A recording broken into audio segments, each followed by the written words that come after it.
long time ago when I was a little girl. I was probably about 9. Well, one day I was at home just hanging out, and my dad walked in and asked me if I wanted to go to the store. And I got all excited and said yes. So my dad told me to go with him. The two of us hopped in the car and we drove on over. Now, it was actually a little corner market. It was a small store. But the first thing that I always did was I rushed in and headed straight for the comic book section. So I'd grab the different comics and read those while my dad walked around and shopped. So I was just reading the different books, and I realized it'd been a long time and my dad hadn't come back to get me yet. But I didn't think anything of it, and I just kept reading my comics.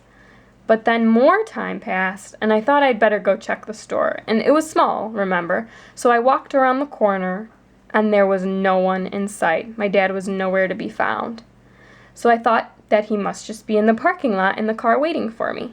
So I walked outside, looked around, and the parking lot was empty. Now, the street that the store was on was really busy. It was always heavy traffic. But they did have a skywalk going over the streets. So I thought, okay, I guess I'll just walk. It was a long way back to my house. It was about 9 miles. But I started walking anyway, and I was just picturing my dad cracking up that he left me at the store.